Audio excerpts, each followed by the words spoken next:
You know, one of the main things I don't get about the Ice Age is that when scientists study the vegetation that was found in the woolly mammoth's stomach, it suggests that the food had been flash frozen, like their bodies had been flash frozen. Now, if the Ice Age took a long time to happen, and it happens every, millions of years or whatever, then how could it happen all of a sudden?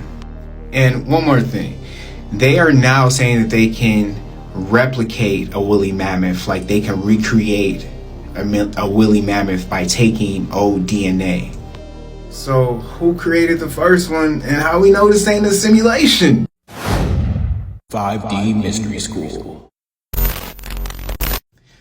Yo, 5D Mystery School. So I'm thinking, and I'm just gonna go ahead and say it. I've never heard anybody else say this, so unpopular opinion, I guess it's fair to say. I think the Ice Age is cap.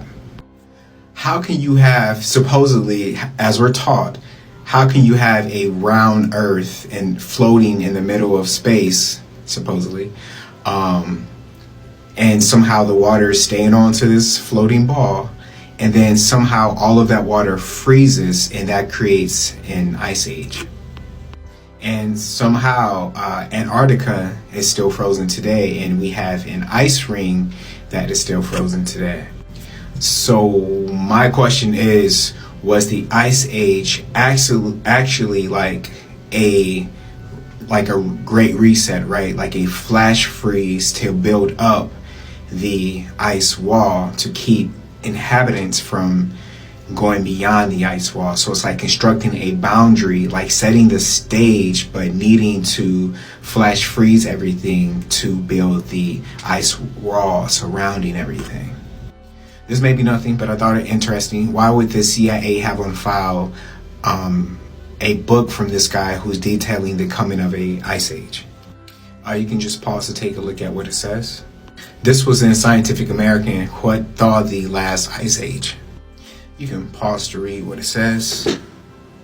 The equatorial heat warmed the precincts of Antarctica in the southern hemisphere, instead shrinking the fringing sea ice and changing the circumpolar winds.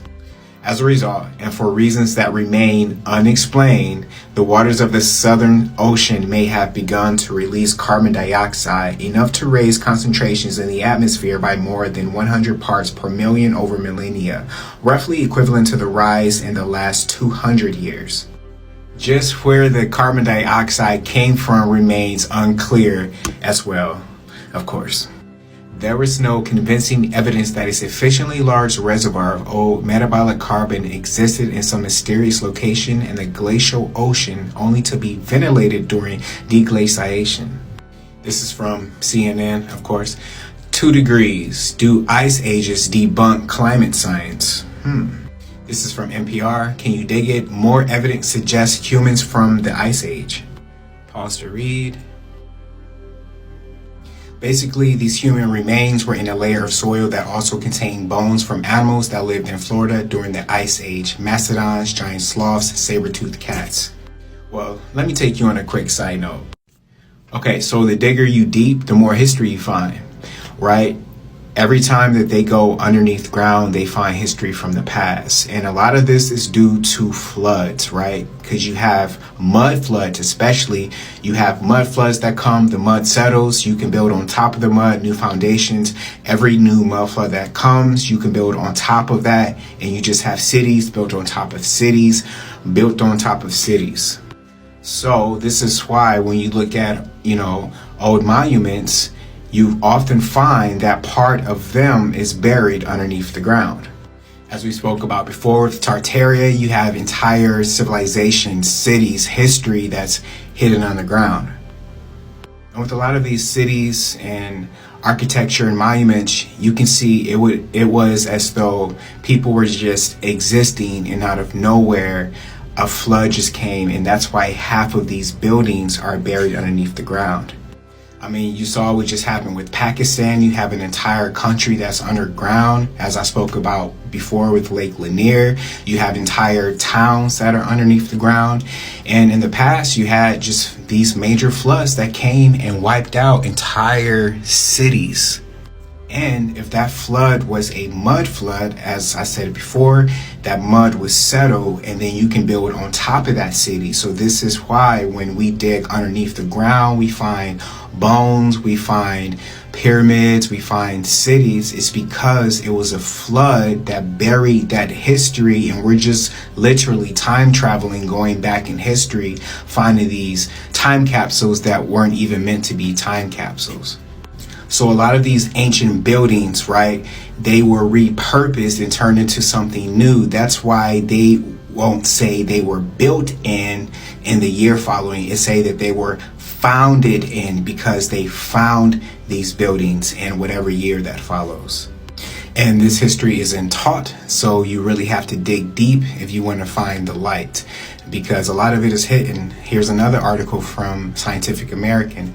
No, there wasn't an advanced civilization 12,000 years ago. And of course, you have fact checks pretty much giving us the truth. Was a crystal pyramid discovered in the Bermuda Triangle? Yes, it was. And close to that, in the Gulf of Mexico, there was a underwater firmament that was found. And not too far from that, off the Louisiana coast, a underwater city with a pyramid was found.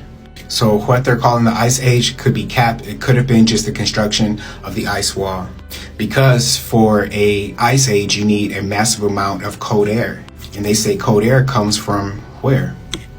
There's also an idea associated with these uniformitarian hypotheses, in that how specifically do we explain the state of decay of the vegetation in their stomachs. Baron Cuvier in the early 1800s had the idea that because it's only half decayed, it had to be quick frozen. And so he initiated the quick freeze hypothesis. Now, about 1960, Bird's Eye Frozen Food Company, which deals in frozen meat, decided to do a study on the cooling of meat and how fast it'd take to cool it and what temperatures you need. And they concluded that you'd have to quick freeze it down to a temperature of 150 degrees Fahrenheit below zero suddenly. Now that is quite an order to account for a climate change or a cold front that would do that. So the uniformitarian ideas fall far, far short. Then there's a group of scientists and even lay people that have tried to figure this out, and they could be called the non-creationist catastrophists, of which Immanuel Velikovsky about 50, 60 years ago was one of their chief advocates. And he was great at looking at the earth and seeing all these mysteries. The woolly mammoth was his chief mystery, the demise of the woolly mammoth in Siberia and Alaska. And he tried to explain it by Mars and Venus moving through the solar system, coming close to the earth and causing all these catastrophes. Other ideas is that the crust of the earth shifted on the mantle, and so the woolly mammoths were in a warm climate, suddenly shifted up toward the pole and froze instantly. So there you have ideas like that that are not believed by hardly anyone nowadays.